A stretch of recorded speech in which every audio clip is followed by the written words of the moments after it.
आपकी डिलीवरी कैसे हुई है, सी सेक्शन था या नॉर्मल थी, वेट लॉस कैसे किया, डाइट प्लान क्या था, आप क्या करते हैं, आपका रूटीन क्या था, आफ्टर डिलीवरी आपने कैसे अपने आप को मेंटेन किया, बहुत सारे सवाल।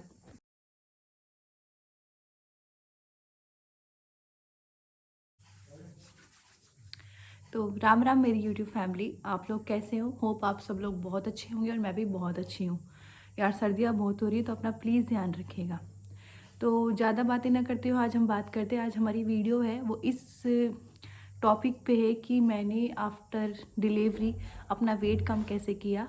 आपके बहुत सारे क्वेश्चंस आए थे कि आपकी डिलीवरी सी सेक्शन से हुई थी या नॉर्मल से हुई थी, आपने अपना वेट लॉस कैसे किया, आपका डाइट प्लान क्या था। तो डाइट प्लान तो हम अपनी नेक्स्ट वीडियो में शेयर करेंगे। फर्स्ट हम यहाँ पे अपनी वीडियो शेयर करते हैं कि मैंने अपना वेट लॉस कैसे किया और क्या क्या फैक्टर्स थे। तो लो जी, शुरू करते हैं हम अपनी वीडियो इस टॉपिक पे कि आपकी डिलीवरी नॉर्मल थी या सी सेक्शन। तो सबसे पहले बता दूं कि मेरी पूरी प्रेगनेंसी जर्नी में मैं बहुत ही ज़्यादा मतलब श्योर थी कि मेरी नॉर्मल डिलीवरी होगी, और मेरी डॉक्टर भी बहुत ज़्यादा श्योर थी कि हमारी कंडीशन बिल्कुल ठीक थी और बच्चे की पोजीशन बिल्कुल ओके थी, एक्यूरेट थी। But at the last time मैं अगर आपको बताऊँ कि मैं नॉर्मल डिलीवरी से शिफ्ट होकर सी सेक्शन पर चली गई। रीज़न क्या था? एट लास्ट जब मैंने मुझे ऐसा लगा कि अब टाइम हो गया है, मेरा जो वाटर बैग था वो लीक हो गया था। तो एटलीस्ट 12 मैं जाके हॉस्पिटल में एडमिट हुई, 12 घंटे तक मैं लेबर पेन में थी। पूरी कोशिश थी कि मेरी जो डिलीवरी होगी वो नॉर्मल होगी, बट आफ्टर 12 आवर जब मैं बहुत ज़्यादा परेशान हो गई, बहुत ज़्यादा सहने लग गई, और फिर मेरे से इतना पेन जो था वो अनटॉलरेबल था यार। सच में जब आप माँ बनते हैं तभी आपको पता लगता है कि एक्चुअल में क्या पेन होता है, और माँ बनना इतना आसान नहीं होता। तो 12 घंटे के बाद जब तक मैं लेबर पेन में रही, मैं आपको सच बता सकती हूँ मेरी हालत इतनी ख़राब हो गई थी जिसको ना कोई बयान नहीं कर सकता। मैं बिल्कुल नहीं चाहती थी कि मैं ऑपरेशन के लिए रेडी रहूँ या मैं मेरी डिलीवरी सी सेक्शन के थ्रू हो। आप सच में यकीन नहीं मानेंगे कि मैं वो बंदी हूँ जिसको इंजेक्शन से भी डर लगता था, और फाइनली आज मेरी जो डिलीवरी है वो सी सेक्शन से हुई है। तो बहुत लोगों का ये सवाल था कि मैम आपकी डिलीवरी सी सेक्शन से थी या नॉर्मल से। तो मेरी जो डिलीवरी है वो सी सेक्शन से थी। आफ्टर 12 आवर्स जब मुझे लगता है, मैंने 3 बजे मैं जाके अपना हॉस्पिटल में एडमिट हुई थी।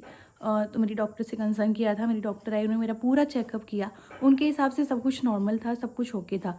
बट एट लास्ट मैंने बहुत वेट किया, बहुत प्रेशराइज किया, अपने आप को बहुत पुशअप किया, लेकिन इतनी ज़्यादा मेरी तबीयत ख़राब हो गई थी कि मुझे वॉमिटिंग होनी शुरू हो गई थी।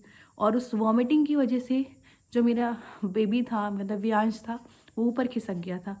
तो फिर के बाद भी मैंने 12 घंटे तक बर्दाश्त किया, इंजेक्शन पे इंजेक्शन्स लगवाए, जितना भी कोशिश हो सकता था मेरी डॉक्टर ने पूरी कोशिश करी कि नॉर्मल डिलीवरी हो जाए, बट एट लास्ट वो पॉसिबल नहीं हो पाया। शिफ्ट होते हुए रात के 3 बज गए, और जब दर्द हद से ज़्यादा पार हो गया तब मैंने उनको खुद से ही अपने मुँह से कह दिया, प्लीज़ मेरी अब ऑपरेशन की तैयारी करिए, मुझे ओटी में शिफ्ट करिए। जो मेरी अपनी डॉक्टर हैं, बहुत अच्छी डॉक्टर हैं। मैं यहाँ नज़फ़गढ़ में जो उनकी बहुत अच्छी 5 स्टार की रेटिंग है। अगर आपको किसी को उनके बारे में जानना होगा तो मुझे कमेंट सेक्शन पे आप पूछ सकते हैं, मैं उनके पूरी डिटेल्स आपको ज़रूर शेयर करूँगी। और अगर आप चाहोगे तो मैं अपनी डॉक्टर पे और उनकी जो पूरी जर्नी है, वैसे उनका रिकॉर्ड है कि वो 90% तक नॉर्मल डिलीवरी ही करती हैं। एक्स्ट्रा चार्जेस कुछ नहीं, बहुत ही रीज़नेबल प्राइस है। 5 स्टार की उनकी रेटिंग है, तो आप उसे उन्हें गूगल पे भी सर्च कर सकते हैं। और अगर कभी मौका मिला तो मैं हॉस्पिटल पे और अपनी डॉक्टर पे ब्लॉग ज़रूर बनाऊँगी, अगर पॉसिबल हो पाया तो। तो रात के 3 बजे मेरी डॉक्टर ने कहा कि अब पॉसिबल नहीं है। तो बस बातें हुई, मैंने मनाया। मेरी अपनी मम्मी आई हुई थी जो बिल्कुल भी रेडी नहीं थी ऑपरेशन के लिए। उनका कहना था कि ऐसा तो होता ही रहता है, तो हम आधे घंटे और देख सकते हैं। लेकिन जब डॉक्टर चेक कर रही थी तो मैं इस हालत में भी नहीं थी कि मैं उनको अलाउ करूं कि आप मुझे चेक करो, या आप एक बार आप मतलब होता है यार, सभी को पता है, वो यूट्रस में अगर अपनी फिंगर भी पुट कर रही थी तो मैं उसके लिए भी उनको अलाउ नहीं कर रही थी। आफ्टर दैट मैं ओटी में शिफ्ट हुई। बहुत अलग सा नज़ारा था, दिल ना धड़क धड़क के बाहर आ रहा था यार। आफ्टर दैट उन्होंने मुझे बोला बहुत पेशेंसली कि सब सही हो जाएगा। बाहर मेरी सासू माँ, मेरे हस्बैंड और मम्मा बहुत ज़्यादा वो थे कि नहीं, जो चीज़ हो सकती है एक बार नॉर्मल ट्राई करो। एट लास्ट मैं भी यही सोच रही थी कि प्लीज़ एक बार नॉर्मल ट्राई कर लो, लेकिन दर्द के बाद बर्दाश्त करना सब कुछ मना हो गया था। बिल्कुल भी अलाउ नहीं कर रहा था मन कि अब मैं इसको बर्दाश्त करूँगी। तो फाइनली मैं ओटी के लिए चली गई। 3 बजे मैं ओटी में गई थी और अराउंड 3:10 पे व्यांश का जन्म हुआ था। 10 मिनट के अंदर ही सी सेक्शन के थ्रू मेरा बेटा हुआ और जबकि मैं उससे पहले 12 घंटे तक अपने आप को पूरा पुशअप और मतलब प्रेशराइज़ कर रही थी कि मैं उसे डिलीवर कर पाऊँ, बट पॉसिबल नहीं हो पाया। 3:10 के बाद बेबी को उन्होंने साफ़ करने के लिए मतलब वो ले गए, लेकिन मेरा जो था ऑपरेशन चालू था यार, बहुत ही अलग सा और बहुत ही डरावना सा फील था। एक टाइम ऐसे भी आया कि मुझे बहुत ज़्यादा घबराहट होने लगी और ऑपरेशन से पहले जो इंजेक्शन था उसका दर्द सह पाना बहुत मुश्किल है। जो एंडरनल आपकी बैक पे लगता है वो मुझे 3 टाइम पे लगा। पहली बार में भी मैं हिल गई, वो बिल्कुल सेट नहीं बैठा। सेकंड टाइम, थर्ड टाइम और आज तक भी मुझे बैक पेन है जस्ट बिकॉज कि मुझे वो इंजेक्ट हुआ था। थर्ड टाइम पे जब मुझे ऐसा लगा ना कि अब कुछ नहीं हो सकता है, तो मैंने अपने आप को बहुत ज़्यादा कंट्रोल किया और उन्होंने वो इंजेक्शन इंजेक्ट किया। वो इंजेक्शन बस सारी नसें तक ऐसे लग रही थी कि झंझनाहट हो गई है सब में।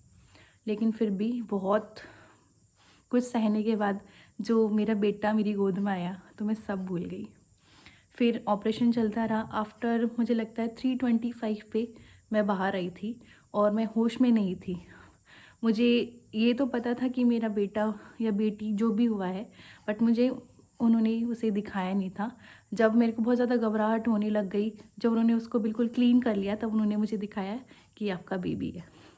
बस एक आवाज़ सी जो उसकी रोने की सुनाई दे रही थी ना, वो एक अलग एक्सपीरियंस था यार।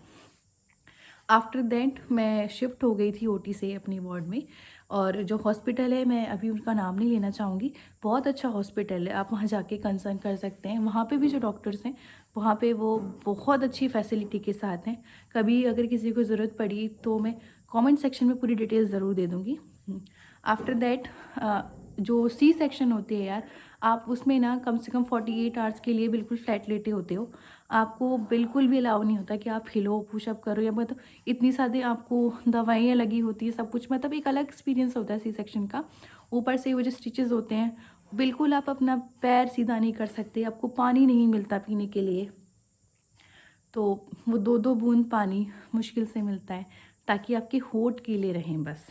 आपको इतनी सारी दवाइयाँ दी जा रही होती हैं जिससे आपकी पानी की कमी ऑलरेडी पूरी हो रही होती है।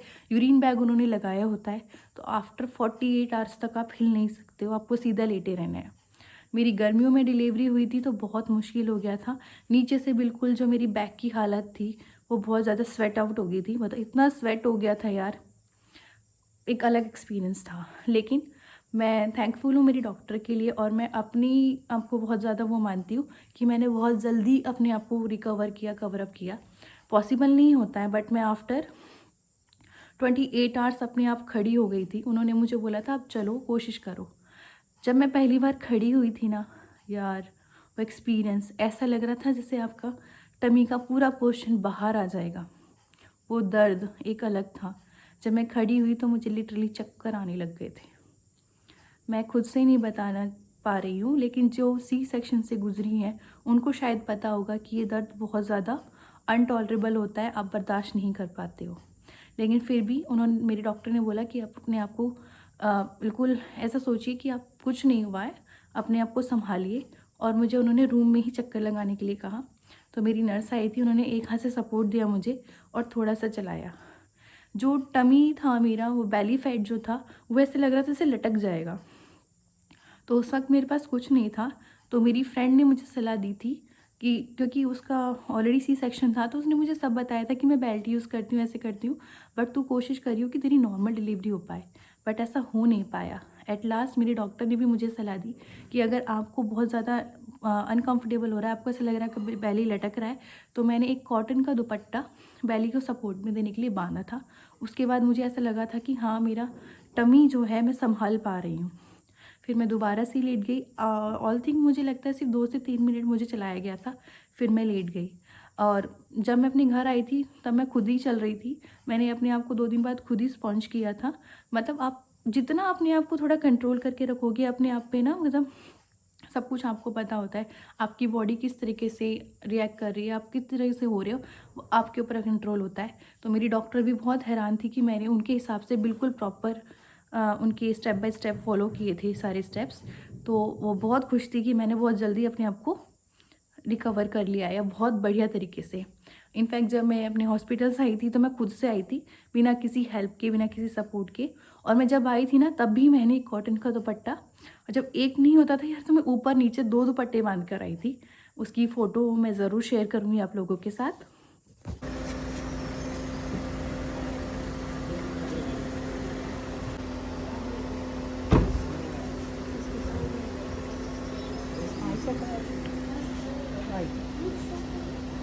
अले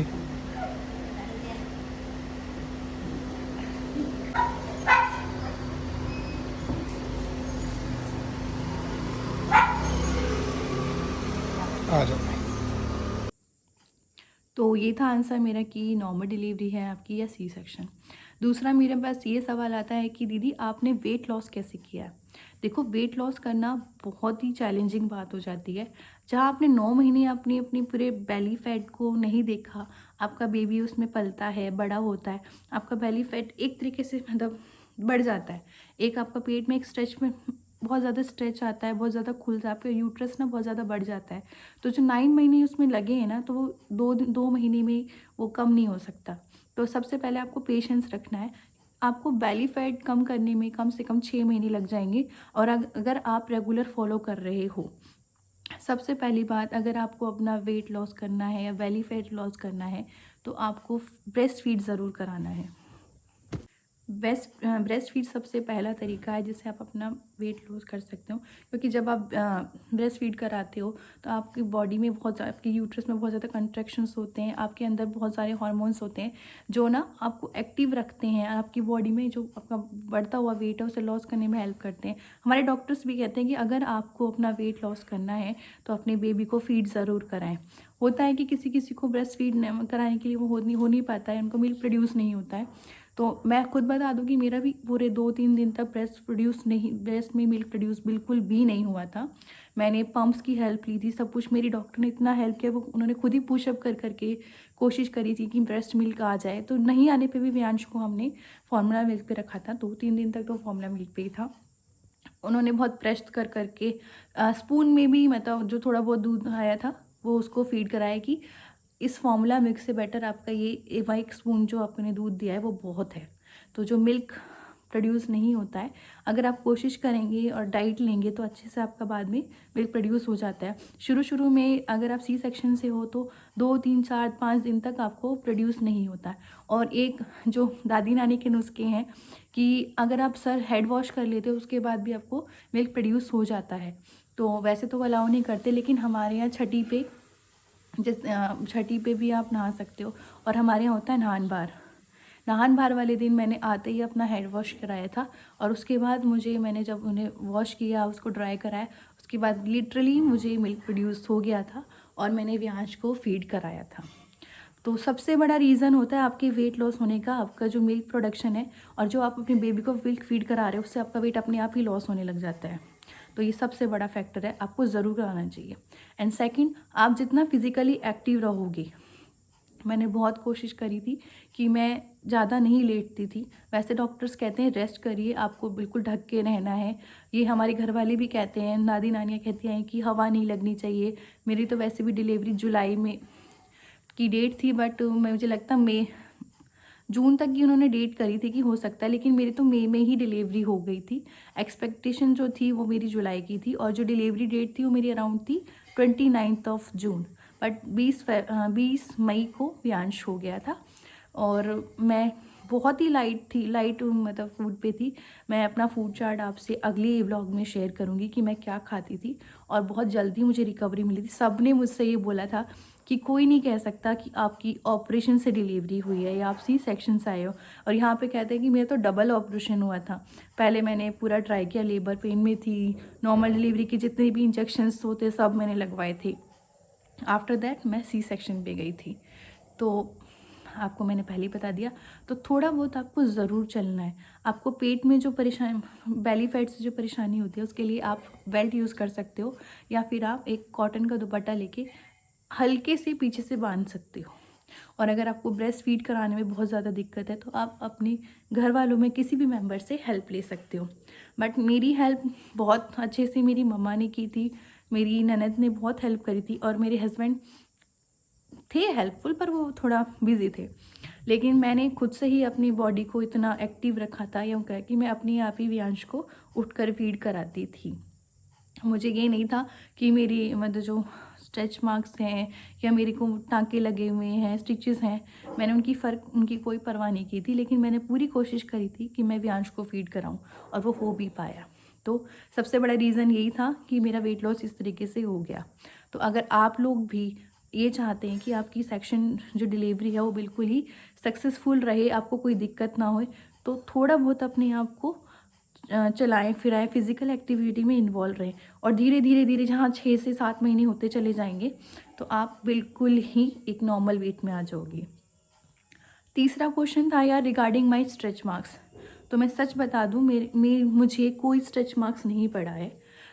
डिलीवरी के आफ्टर डिलीवरी और डिलीवरी के टाइम मेरे पास मतलब मार्क्स थे, स्ट्रेच मार्क्स थे, बट अब वो ना के बराबर हैं। मैंने during pregnancy coconut oil use किया, बहुत अच्छा होता है। मैंने बस घरेलू नुस्खे अपनाए थे। कोकोनट ऑयल मैंने ड्यूरिंग पूरी प्रेगनेंसी यूज़ किया था, और आफ्टर प्रेगनेंसी मुझे मेरी डॉक्टर ने एलोवेरा जेल की सलाह दी थी, जिसे मैंने प्रॉपर यूज़ किया। आप कोकोनट ऑयल में एलोवेरा जेल भी मिला सकते हैं, या वो होते हैं ना विटामिन ई के इवियन कैप्सूल, उन्हें भी मिला सकते हैं।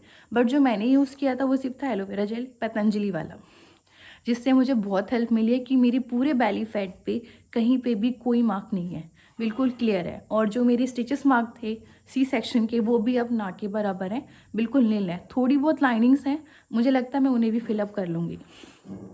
लेकिन क्योंकि मैं एबल नहीं थी नहाने की, तो हमने अपनी दाइमा लगाई हुई थी, उन्होंने मुझे प्रॉपर चेयर पे बिठा के हमेशा नहलाया। बट नहलाने से पहले हमेशा उन्होंने नारियल तेल या मुझे कोकोनट ऑयल से जहाँ जहाँ ज़रूरत थी वहाँ पे उन्होंने अच्छे से मुझे बोला कि आप तेल लगा के रखें, और उसका रिज़ल्ट ये है कि आज मेरे को एक भी स्ट्रेच मार्क्स की प्रॉब्लम नहीं है। बस ये है कि आपकी बॉडी का जो बेली फैट था वो बहुत ज़्यादा बढ़ गया था, अब जो वो कम हो रहा है, और मतलब जो वो अपनी पोजीशन पे आ रहा है, तो आपकी जो होती है ना कि थोड़ी सी आपकी जो फैट है वो जब रिड्यूस होती है तो लटकने लग जाती है स्किन, उसकी प्रॉब्लम मुझे आई थी। बट अब वो भी बहुत ज़्यादा हद तक प्रॉब्लम सॉल्व हो गई है। तो आप मेरी वीडियोस में भी देख सकते हैं बहुत क्लियरली, मेरा पूरा टमी शो होता है, बेली शो होती है, उसमें कहीं कोई स्ट्रेच मार्क्स नहीं है। जो नियर बाई होते हैं, नियर माई लोअर सेक्शन, वहाँ जो मैंने आपको अच्छे से बताई दिया कि मैंने coconut oil plus aloe vera gel use किया था। तो ये तीनों क्वेश्चंस बिल्कुल क्लियर हैं। मेरे वेट लॉस का भी यही रीज़न है कि मैंने ब्रेस्ट फीड कराया था, मैं रेगुलर फिजिकल एक्टिविटी में एक्टिव थी, लाइट वेट का मेरा खाना था, और जो मेरा डाइट प्लान है वो मैं अपनी नेक्स्ट वीडियो में शेयर करूँगी। तो ये सारा आप अगर आप प्रोसेस फॉलो करते हैं तो आप सी सेक्शन के बाद बहुत जल्दी रिड्यूस कर सकते हैं अपना फैट और belly fat. And third one is आपको अपनी डॉक्टर से कंसल्ट ज़रूर करना है। मैं अगर बात करूँ तो मेरे स्टिचेस आफ्टर 12 to 13 डेज़ के बाद मेरी डॉक्टर ने देखे थे और वो उन्हें काटा था। तब तक मेरे जो स्टिचेस थे बिल्कुल हेल्दी थे, कोई इशू नहीं था। बहुत ज़्यादा लोगों में प्रॉब्लम ये आ जाती है कि किसी में पस आ जाती है, और किसी के जो स्टिचेस हैं वो खुल जाते हैं जस्ट बिकॉज कि उन्होंने फीड कराया होता है, वो बैठे होते हैं, फिजिकल एक्टिविटी में इन्वॉल्व हो जाते हैं। बट मेरे साथ ऐसी कोई प्रॉब्लम हुई नहीं, क्योंकि मैंने बहुत ज़्यादा अपने आप पे ध्यान रखा था, कंसर्न किया था। और इसमें ज़्यादा हेल्पफुल मेरी मदर इन लॉ और मेरी सिस्टर इन लॉ भी थी, उन्होंने बहुत हेल्प करी मेरी। और वियांश तो यार सबका ही बेबी छोटा होता है, उनको ज़रूरत है आपकी केयर की, ब्रेस्ट फीड की, तो उनके लिए तो सब कुछ वैसे भी मैनेज हो जाता है। तो आफ्टर 13 डेज़ मेरे स्टिचेस कटे थे, और अब वो बिल्कुल नॉर्मल पोजीशन पे हैं। मेरी डॉक्टर ने भी मुझे जो भी मेडिसिन प्रिस्क्राइब करी थी मैंने सब कुछ यूज़ किया, जिससे वो स्टिचेस बहुत जल्दी से सूख गए। उन्होंने खुद से भी एक ट्यूब मेंशन करी थी, क्योंकि वो मेरी अपनी प्रिस्क्रिप्शन थी तो मैं उसे रिवील नहीं करूँगी। अपने डॉक्टर से आप कंसर्न कर सकते हैं। आफ्टर दैट आप कोई भी मेडिकेशन यूज़ करिए या कोई भी आप ट्यूब यूज़ कर सकते हैं फॉर योर स्टिचेस। तो ये था मेरा टोटल, जो मैंने पूरी जर्नी अपनी देखी है, बर्दाश्त करी है, सही है, और मेरा प्यारा सा बच्चा मेरी गोद में आया है। तो ये पूरा प्रोसेस था कि मेरी डिलीवरी नॉर्मल से सी सेक्शन पे शिफ्ट हुई। फिर सी सेक्शन से जो भी मतलब बहुत ज़्यादा प्रॉब्लम्स आ जाती हैं, आपको खाने को नहीं प्रॉपर मिलता है, आपको अपना प्रॉपर रेस्ट करना होता है, मतलब बहुत ज़्यादा होते हैं। तो इन सब में मैं बहुत ज़्यादा अच्छी तरीके से निभा पाई। तो आपको भी अगर इसके अलावा और कोई क्वेश्चन पूछने हैं तो मुझे इस पे कमेंट सेक्शन पे नीचे लिख सकते हैं। और थर्ड वन इज़ कि आपको बहुत ज़्यादा रेस्ट लेना है, अपनी बॉडी को रेस्ट देना है, सोना है, प्रॉपर अच्छे से आपको कवर अप करना है। मेरी डिलीवरी गर्मियों में हुई थी, बहुत ज़्यादा गर्मी थी यार, तो बहुत पॉसिबल नहीं हो पाया कि मैंने अपने आप को कवर अप किया हो, लेकिन कोशिश पूरी थी कि मैंने हल्की कॉटन बेडशीट से अपने आप को कवर अप किया था, जिससे मुझे बहुत लोगों ने ये भी कहा था कि हवा लग जाएगी लग जाएगी। नहीं यार, अगर आप प्रॉपर मेडिकेशन फॉलो करते हैं, अपनी डॉक्टर की सलाह मानते हैं, तो आप बहुत ईजीली कवर अप हो पाते हैं। तो ये था मेरा पूरा प्रोसेस कि मैंने वेट लॉस कैसे किया। और सी सेक्शन के बाद सब कुछ सहने के बाद एक प्यारा सा बच्चा मेरी गोद में आया, मिलिए वियांश से। अब वियांश 7 महीने का हो गया है। और जो मेरा दोबारा से वेट गेन हो रहा है जस्ट बिकॉज कि ये अब मेरी फीड नहीं ले पा रहा है, क्योंकि इसको बीच में मोशंस हो गए थे, बहुत ज़्यादा इश्यूज़ हो गए थे। तो मैंने मोशन का ट्रीटमेंट भी अपने घर पे ही करा। आप में से भी किसी को, कोई बच्चे को कोई भी प्रॉब्लम है तो आप मुझे कमेंट सेक्शन पे मेंशन कर सकते हैं। जो सॉल्यूशन मैंने यूज़ किए मे बी वो हेल्पफुल हो आपके लिए, तो मैं आपसे ज़रूर शेयर करूँगी। वियांश सिट हियर बेटा। तो अब वियांश 7 महीने का हो गया है। हमारी जो जर्नी थी वो बिल्कुल स्मूथली चल रही है। हाँ, बट सी सेक्शन है तो बैक पेन की बहुत इशू रहती है यार। आप लोगों को भी, किसी को भी बैक पेन का कोई इशू है तो प्लीज़ कमेंट सेक्शन में मुझे बताइए। तो जो मैं नेक्स्ट वीडियो में अपनी प्लान करूँगी या अपना डाइट प्लान बताऊँगी, तो मैं उसमें ज़रूर बताऊँगी कि मैंने अपनी बैक पेन के लिए कौन कौन सी फॉर्मूलाज अपनाए थे या रेमेडी अपनाई थी, या अपने डाइट प्लान में क्या क्या शामिल किया था।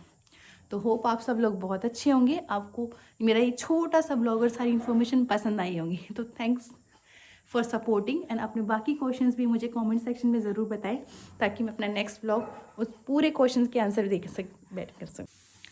और अगर आपको ये वीडियो मेरी यूज़फुल लगे तो आगे भी मैं आपको अपनी नेक्स्ट व्लॉग में ये ज़रूर बताऊंगी कि खाने में पीने में आप क्या यूज़ करें, इससे आपको वेट लॉस के लिए बहुत ज़्यादा आसानी हो जाए, और बेली फैट आपका कैसे कम हो सकता है। डाइट प्लान अगला मेरा टॉपिक होगा। सो कुछ भी सवाल हो तो कमेंट सेक्शन ओपन है, प्लीज़ मेंशन दैट।